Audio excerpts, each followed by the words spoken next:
On behalf of the Spaniel Bookstore and our friends over here at Sutton Real Estate and our friends at Cargo Waffle, welcome to this wonderful event. My name's Cole, and I'm one of the co-owners of the Spaniel Bookstore, along with my partner Stephen on the camera here. And we're really happy that Carolyn picked us to participate tonight. So at this time, we'd like to take a moment to acknowledge the traditional territory upon which we're gathered and reflect upon our collective responsibility to continue walking the shared path of reconciliation together. We're gathered on the unceded, unsurrendered territory of the Anishinaabe Algonquin territory, whose presence here reaches back to time immemorial. We honor their long history on this land and endeavor to uphold and uplift their voices. As I said, we're really super excited to be here. When Carolyn and her publisher reached out to us and asked if we wanted to participate tonight, we could not say yes fast enough. Since then, I've had the wonderful opportunity to read the book on my honeymoon with my dad.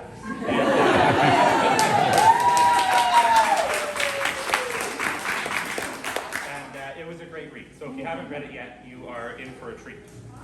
I'm so glad I had the opportunity to read it, to read the book, to read Clara Ford's story, and I know that you will all just love it.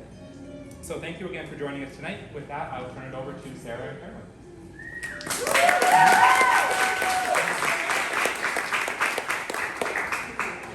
Thank you, everyone. I was just saying to Sarah that the last time I had a really big party, it was my 40th birthday party. I decided that I wanted to, well, I had to do a PhD before I turned 40, handed it in the day before I turned 40, and we had a combination 40th, 60th, because my daughter is born on my birthday, and also it was a sad party because we were leaving Toronto for Melbourne. This feels to me like a homecoming party. It feels like I belong in Ottawa. I can't thank you all enough for showing up. I want to acknowledge that this is Black History Month, and I want to acknowledge, or begin by acknowledging, the role of Black people and their communities in Canada, which has been largely ignored as a key part of Canada's history, including the people who were once enslaved on this land. Black History Month is a chance to celebrate achievements in the past, present, and future. I'd like to thank Noel and Steve and Spaniel's Tale for hosting the party, and I'd like to thank JP, who isn't here, and Elizabeth and Jim for bringing the party across the street when we outgrew the Spaniel's Tale for this talk. And I'd also like to thank James from Sharper Waffle. It is a wine and waffle party. Could we be more Ottawa? I'd like to thank folks who aren't here at UBC Press, because without their faith in this book, and they weren't the first publisher I went to, this wouldn't have happened. And Carrie helped organize this event. Nicole Magus from ZG Stories has been doing amazing publicity for the book, and Leslie Erickson did some really important editing of the book. I'd like to welcome, and I want a little cheer. There's a few folks from Montreal who weren't able to make it, but I'd like to thank my family. I'm looking at you the same way.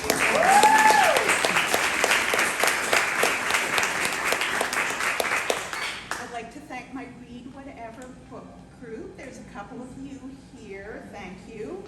I'd like to thank, and I'm waiting for a loud, resounding cheer, my gang at Iron North.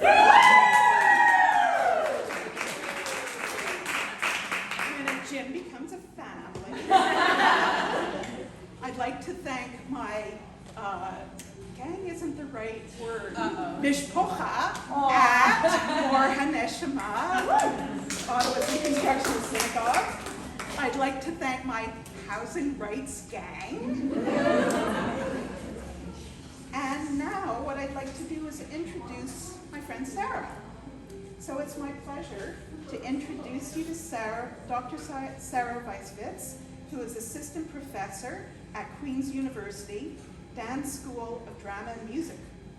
Her research interests include women-led acts of political cultural resistance in the Afro-Caribbean diaspora, performance forms for telling history and identity in the Black Atlantic, mixed race identity and gender. She's a theater and film director, and some of you might have seen her wonderful play, which was Heartlines last year at the Great Canadian Theatre Company just down the road. She's also written, directed, or performed The First Stone, Witness Shift, Monstrous, I Love Oranges, and Hate the Port. And once you hear that, you can know why I wanted her to ask me questions tonight. Well, it's my great honor to be here with you, and I was joking with Carolyn that my real career should be as a professional moderator, because I actually totally love audiences who are interested in big ideas. So this isn't going to be a very formal talk, I just want to say that right off the bat, but I will formally introduce our esteemed author, Carolyn Whitzman, who is in the middle of her third career as a researcher, consultant, and advocate, and she focuses on housing and planning policy that advances the right to the city. In her first career, Carolyn worked for the City of Toronto, developing integrated policy to prevent gender-based violence. In her second career, she was a professor of urban planning at the University of Melbourne in Australia.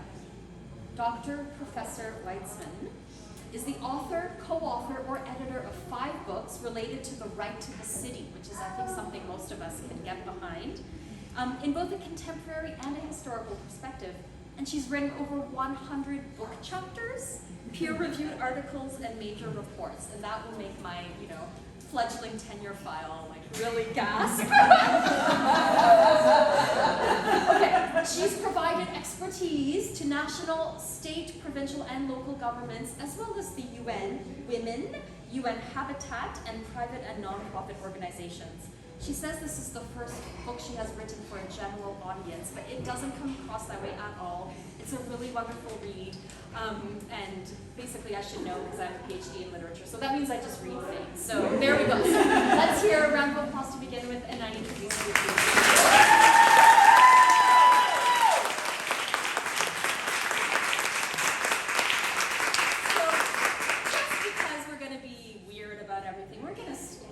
because our voices will carry better and you will be able to hear us.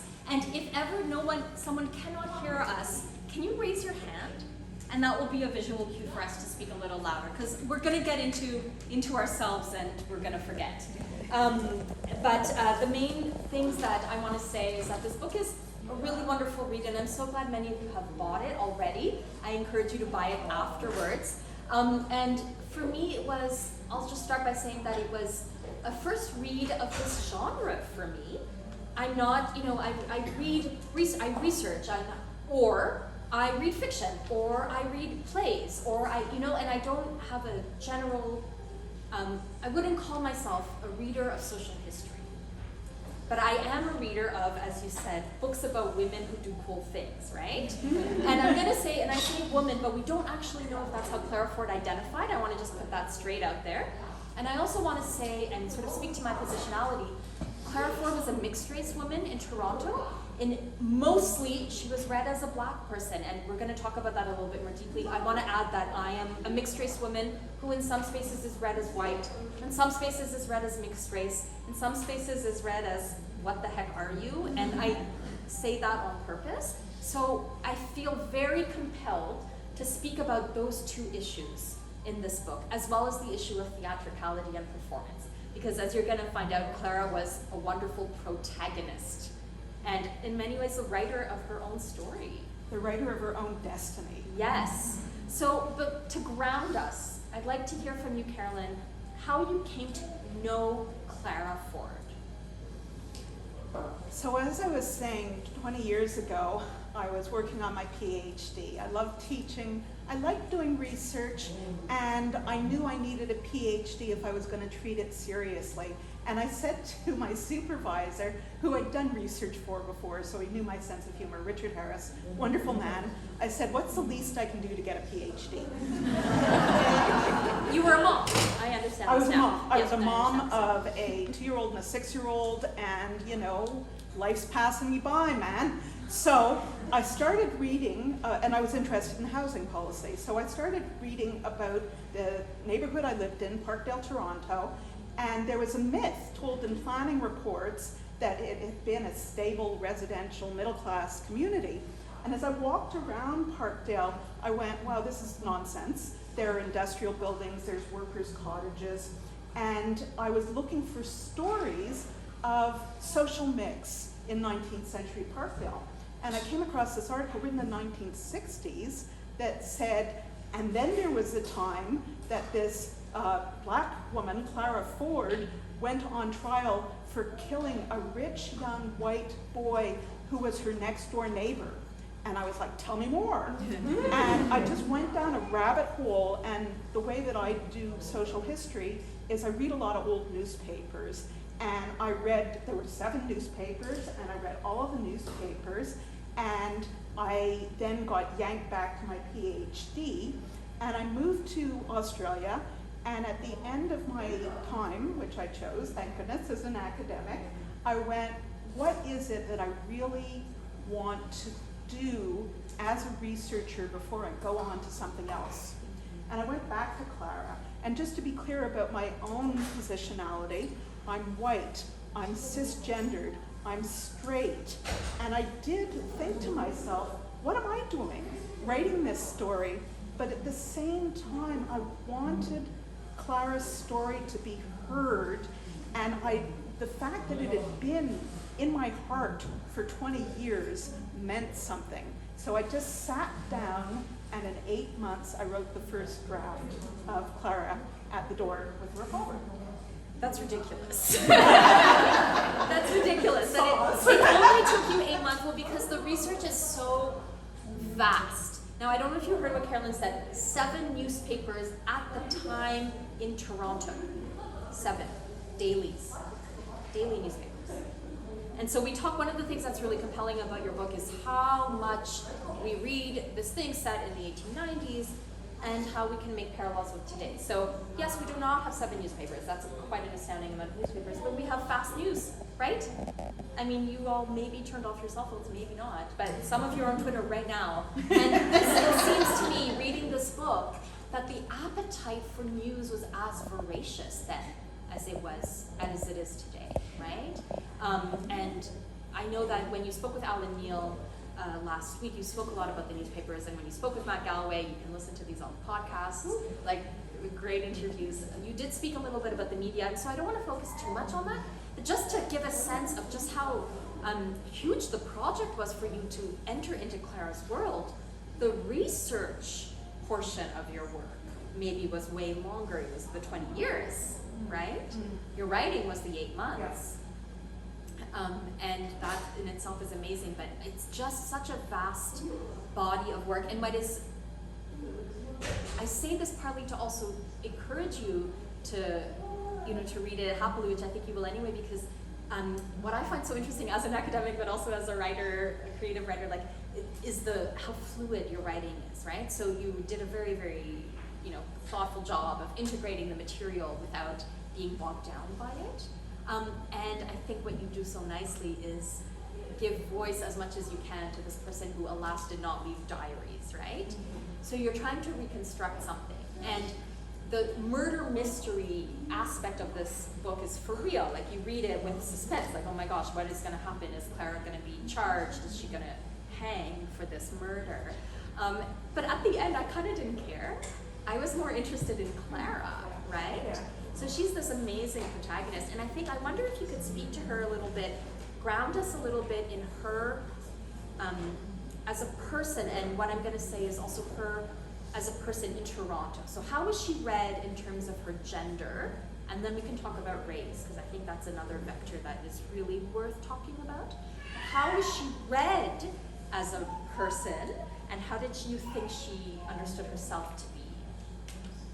Well, I'm going to start off, Sarah, by talking about how I see Clara, and to recognize that, we'll never know the truth, and I'm actually really comfortable with that. And if you're going to read this book, you're going to have to be comfortable with the fact that every single person in this book is a liar. Okay? So Clara was called a liar, and indeed, she would have had to have lied either in her confession, which she repudiated, where she said she shot Frank, or in her trial testimony, where she said she was forced by the police into a false confession. I see Clara as an intensely intelligent survivor, very funny. I think that's part of what attracted me to this story. Even, you know, with all of the stereotypes that reporters are putting on her, she's telling some pretty funny stories. She's got this great sense of self that comes out, even with all of the nonsense that's written about her. How was her sexuality and gender treated? Well, she was, as I mentioned, the first person that I've found who was described as a homosexual. In 1893, Kraft Ebbing's book, which was the first book to use the term homosexual, had just been translated into English. This is 1894. There's a terrible journalist. He's actually the bad guy or the worst of the bad guys in my story, who he's got to sell papers. And he does this 2-page expose that's full of like clear lies. She drinks blood. She's a professional boxer. We'll get back to the blood Okay, drinking. we'll get back to the blood drinking. Let's not forget that. But what he's really describing, Hector Charlesworth, is someone who is mannish, who doesn't fit well within the female role. In other words, someone who's trans or non-binary. The other way that she was portrayed was with a whole bunch of black stereotypes. Are we going to get into that? Yeah, so with a whole bunch of black stereotypes about black people. And the thing I want all of you to keep in mind is that that nonsense is still very alive today. Every single stereotype that I talk about in this book, unfortunately, still lives on. Ooh. Yeah. Ooh. Yeah. One of the things that I want to just mine the sort of the subject of gender a little Yep. more deeply before we move into talking about race, because they interplay, right? This is a book where, you know, the notion of intersectionality is just, it's there. It's how you wrote it. It's how you deal with Clara. You raise up all of these questions, and you put a focus on certain things. So, for example, I want the audience to know too that Clara was, as you said, a survivor, right? A consummate survivor. One of the ways in which this played out is the fact that she had 2 children who she was raising with the help of her mother. And in this society, you could not be not married and have children. So many of the choices that she made were as a mother, right? Yeah. And yet she was maligned as a bad mother. Yeah. And it just, you know, now breaks my heart now that I'm a mother to hear some of, you know, to read the ways in which either her motherhood was negated or it was criticized. Mm-hmm. And to me, it harkens back to, and this is again where I can't help but be my own researcher here in this case, is this is what happened, you know, these broken families, this is what happened on the plantation. Yeah. This is what happened in Atlantic slavery in the New World. This is, you know, many, many women, had their babies taken away from them, could not raise them, did not know where they went, raised other people's babies, right? These lines were broken, and, you know, we talked about this before, just like how sad it is to consider that aspect of her that was, you know, even though everything she did probably was motivated by taking care of her family, both her mother and her children. And instead she was harassed as, you know, with having, you know, being in the street, she was maligned. Can you tell us a little bit more about Clara, both the mannish Clara that is described, but Clara as a woman, like how was she, if that is who she was, how was that a point of possible injury, you know, for her? Look, several of Clara's closest friends said that Clara had told them that her greatest dream was to have a home for her mother and herself and her daughters, and to own a dress shop. She was a skilled tailor, and for all the way that she was able to survive, she was never able to reach that dream. So it's a little bit of a tragic story in that way. And yeah, Clara's sexuality was negated in so many ways. When she was being called an ignorant girl, and there was all this stuff about Flora, who was clearly her daughter, being another person adopted by her white mother, when there's not a word said in the newspaper other than Jessie Mackay, her mother, adopting her because she was a spinster who couldn't have children. When Clara was also portrayed as a hypersexualized woman because she had a daughter out of wedlock.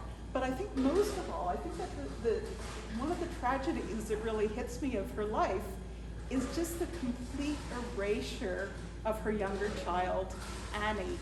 It didn't fit in any narrative.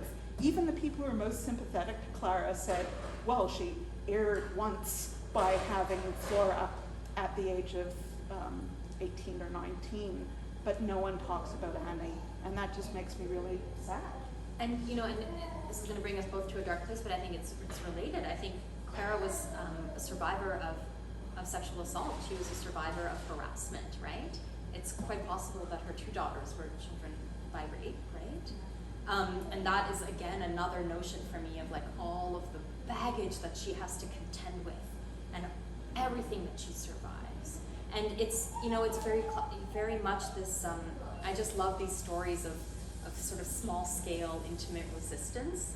And what I think the audience needs to hear about is how, because of all of this that she was living through, one of the ways she found safety was to dress as a man, right? And this becomes both, part of the case against her, right, in terms of Frank's murder, but that's where she found liberty. Yeah. So it seems quite likely that she lived as a man for some years as a teen in St. Paul, Minnesota, and that she found work as a hostler or a taxi driver, which was work that Black young men had in those days. She also talked about getting onto trains pretending to be a detective.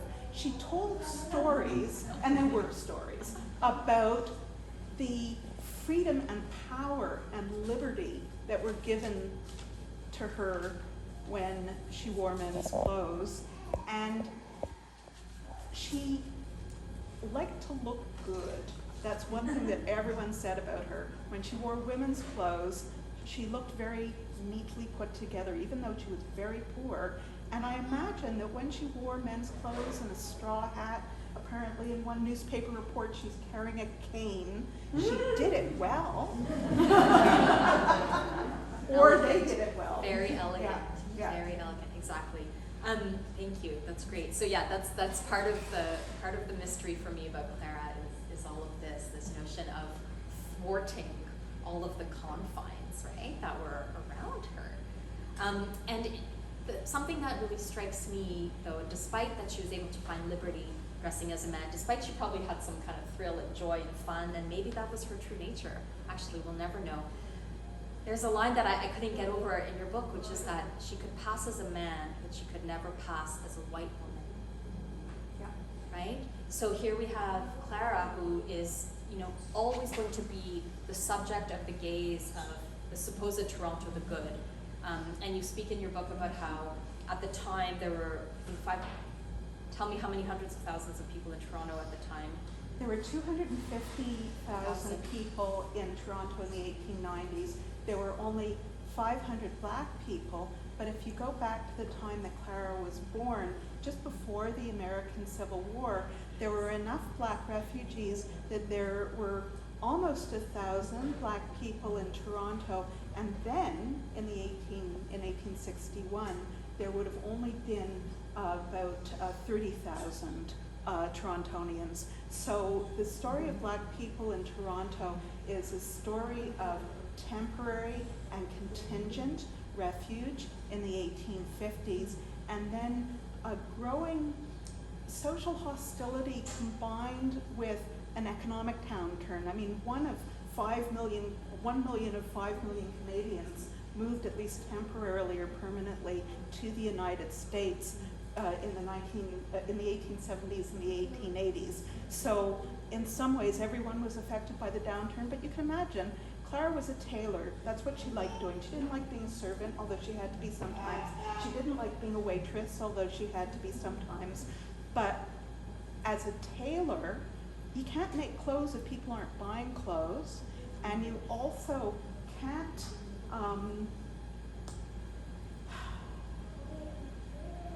you can't get paid. A lot of the stories that were told about Clara, she wasn't getting paid for her work, you know? Yeah. Yeah, I find the picture you paint of what it must have been like to be a Black person in Toronto to be super interesting and fascinating. You speak of how, on the one hand, you know, Toronto thought of itself as better than the US, right? Canada thought of itself as better than the US, and then you nicely vilify some famous people, such as John A. Macdonald, nicely several times in the book. If we didn't get it one time, you just do it again. And so there's this hypocrisy, major hypocrisy, right? In Canada as a national enterprise, almost at that time, and Toronto the good, right? In italics or ironic statements. And Clara's Blackness, her mixed raceness, that is also, you know, always in the gaze of the beholder, which I completely understand. And yet at the same time, as you say, like, she walked in the world as a Black woman and had all the negative things happen to her that other Black people would have had happen to her, to them in Toronto, right? She was harassed regularly. There are accounts of her acting out in self-defense because of violence against her. And we can only assume and understand, or at least the way you paint in the book, that, you know, she was an excellent scapegoat for this murder. The police did not, like, they fell over themselves with joy when Clara came up as a suspect 6 weeks after the murder, after the inquest had said murder by person or persons unknown. And the police, of course, were facing a lot of criticism for not finding anyone. So as I talk about in the book, there's sort of they, in a very Keystone Copish kind of way, they stumble into Clara and then they just can't believe their good luck. So she was a convenient scapegoat. There's no doubt that the police treated her in a way that she wouldn't have been treated if she was a white woman. Absolutely. And she was able to convince a jury of 12 white men that that was true, which is remarkable. She was the first woman, second person, to testify on her own behalf in a trial. That's another first for Clara. And I just want to share one image because I think it's important. One of the stereotypes of Clara was that she was a tragic mulatto girl, born of someone who was white, someone who was Black, not fitting in either world. There's no secret that she's acquitted. I say it in like the first page.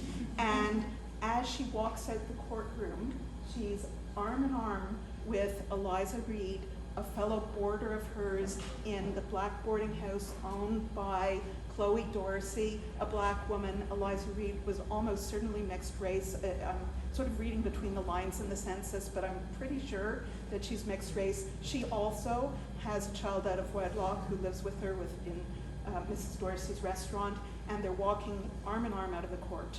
So, Anya, as we say in Australia. Exactly, and you know, to just paint the picture, like the whole, as you say, you know, the courtroom erupted in pandemonium, and there was an impromptu street party that walked her home. So essentially, like, nobody would, like, I don't think you would have bet on Clara being acquitted. You would have bet on her being tried and hanged for the crime.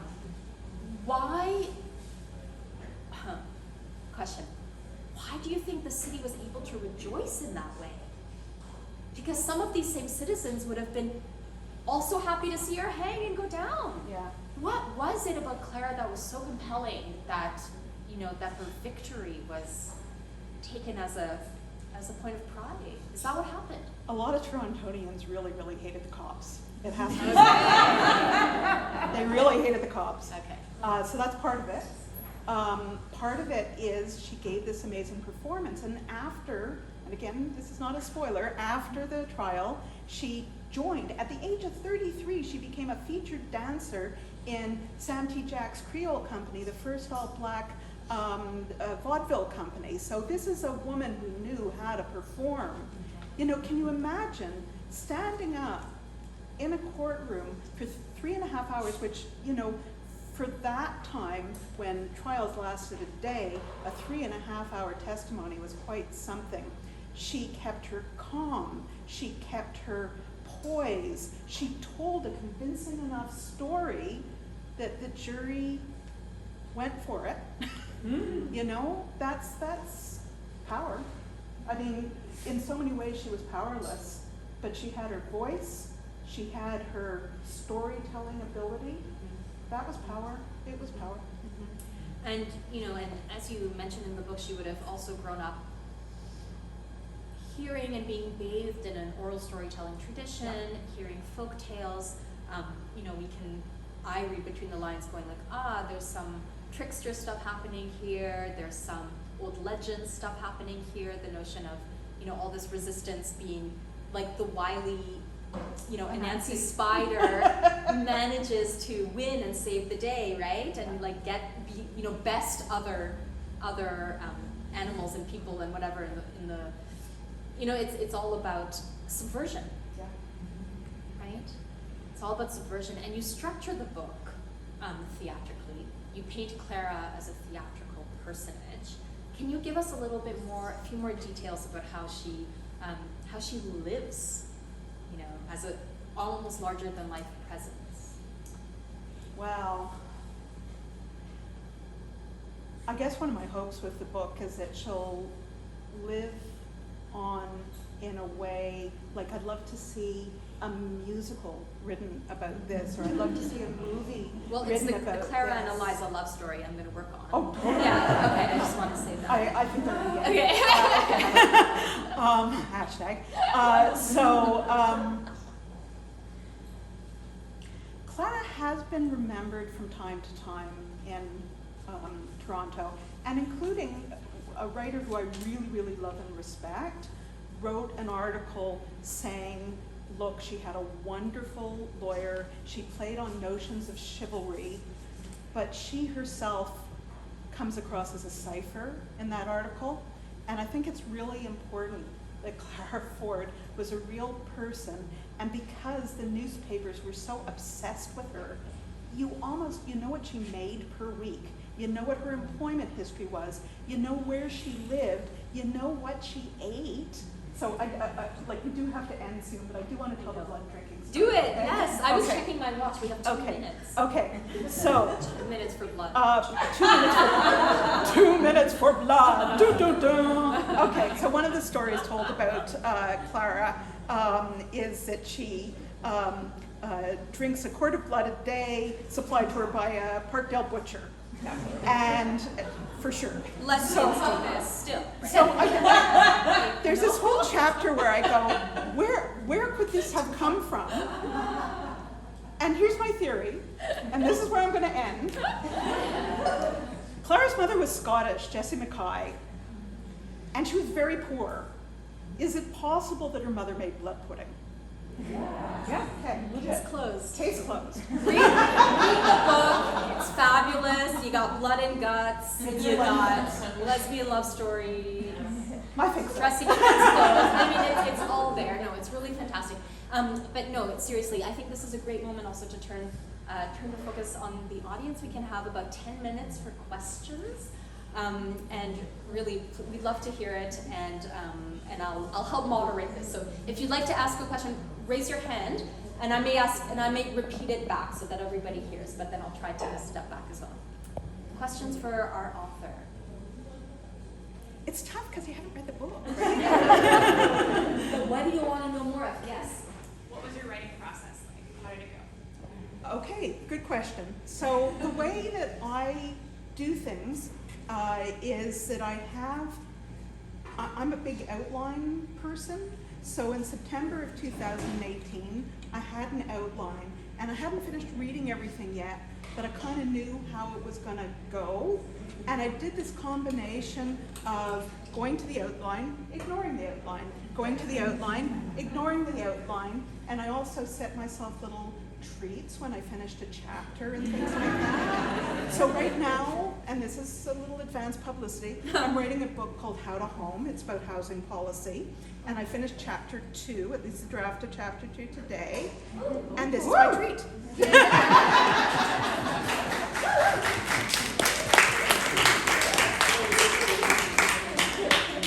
That was a great question. Thank you. Yes.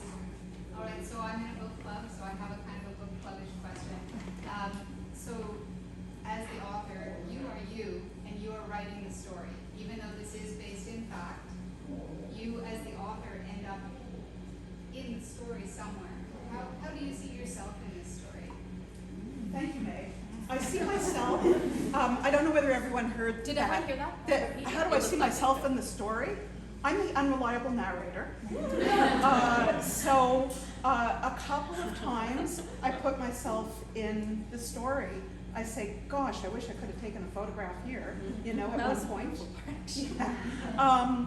So I was really conscious throughout writing it that there were a lot of things that I was never going to know, including when her words are repeated, they're repeated sometimes with sort of ain't or some other things that sort of give her a working class and even sometimes a bit of a minstrel dialect, and certainly her landlady's dialogue is 100% minstrel dialect, which I doubt is true of Chloe Dorsey, who taught school and who lived in Toronto for 60 years, okay? So I had to always go back and go, am I carrying on the unfairness that I see in the reporting? And the other thing that UBC Press and I did, so I broke with my first publisher when my first publisher wanted me to fictionalize it more, and I was like, no, this is like great, true story, we're gonna keep a true story. With UBC Press, I sent it out to three, well actually I asked for 2, I got 3, Black historians, because I felt like an imposter in 2 ways. One is I'm white, and the second is I'm not really a historian, I'm more, like I've done history, but I'm a social policy person. And I got back a couple of notes, which was helpful, but basically, the book went through 3 very serious drafts, and each time I was going, am I being unfair, and how can I be fair to the time, but also to the character? Well, and if may I add, as a reader, what I read, again, as someone who reads a lot of academic articles, so the book is not dry at all, it's wonderfully narrated, and I love how you insert yourself in. And or at least we get, I know you, but I don't know the inner workings of your mind, but I see your own politics, right? I see your advocacy, I see your activism in the writing, and I think that's great because you're also counteracting the other narratives of Clara that have now come down to us, right? And I just want to make a pitch for someone who you quote at length in the book, the artist Anique Jordan, who did an art installation, an art piece, this huge art piece that I can barely understand. I think it's quite massive and vast, about Clara Ford. And I just think it's wonderful for a Black artist, a Canadian Black artist, to be taking back the story, And I also think it's wonderful to be hearing Clara's voices, not from a man's perspective, if I can say, because many of the historians who are the authority figures on the subject are, as you write, telling a biased version of events. So it's delightful to find Carolyn in the book. So, Jenny, I'll repeat this one so that people in the back can hear. Just so excited about all of this. Just comment. The actual question is there follow-up from what happens with Clara's daughters And with the descendants of the families, there's an opportunity for them to somehow be involved in knowing more about this project. That would be my fondest wish. So Jenny asked, what about Clara's descendants? And Clara is, like, if Clara hadn't been accused of murder, we'd know nothing about Clara. Clara appears once in census records, and by the time she was on trial, there had been 4 censuses. So I tried hard. I wasn't able to find a birth certificate for Clara or her 2 daughters, and what's more, neither were newspaper writers because they looked at the time. So I don't know. I highly suspect that Clara left descendants. I don't know who they are. It would so tickle me pink if I was able to, if someone who realizes that they're related to Clara came forward. Your friend, Eliza Reid. So I see that there's a thread on her on genealogy.com, so there's descendants of Eliza Reid. But I haven't found a descendant of Clara. It would be so cool. Yeah. Yeah, no, for me too. I was reading that going like, oh my gosh, what happened to Annie? What happened to Clara? Yeah. And do Clara's people exist? You know? They undoubtedly changed their names. Both Clara and Flora undoubtedly changed their names, and yeah, I don't know what happened with that, Annie, beyond what I tell in the story. Yeah, no, okay, good. I would love that too, to find out. I think we can take one more question. Oh yes, of course. Oh, sorry. We're going to take 2 questions.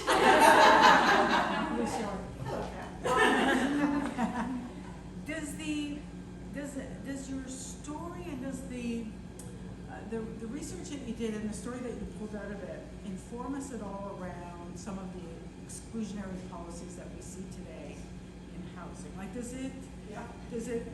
Okay. It Not really having not does. read the book. In the last page, I say that the stigmatization of single moms and racial harassment and sexual assault and police chicanery and and I give a whole bunch of examples. I say things have changed in 125 years. Not enough has changed in 125 years. So I guarantee that if you read this story, you will find a lot of resonance. That story right there.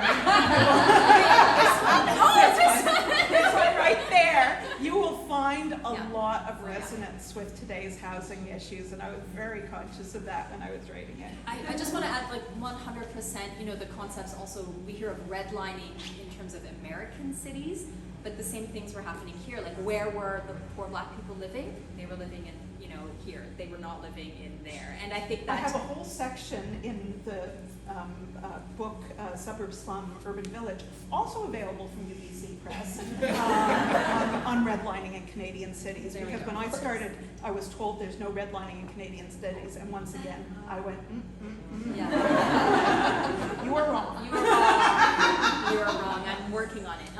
One more question. All right. Question from Sid. Hi, so obviously you lived in Parkdale, as you said.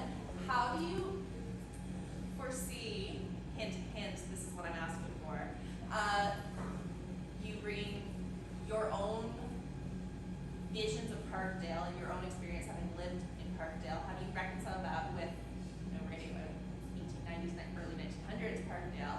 Second part question, where will the hidden bird when can we expect it? The Hindenburg book. Okay, so as I said, I've got a 2-book deal now with UBC. The book on housing is going to come out hopefully next year. And then, like, okay, we'll end with this story. When I was 7 years old, my mother got, I was trying to dig it up for tonight actually, my mother got one of those folders that you put report cards in for me. And, you know, I was 7 years old in 1970, there was a page that said, "Girls, do you want to be a teacher or a nurse or a mom? Boys, do you want to be a fireman or a doctor or an astronaut? And little 7-year-old me isn't that different from 60-year-old me. And I took a big black crayon and I went, and underneath I wrote, writer. So, this is me. Yes. I'm the crone. I am becoming the writer that I've always wanted to be.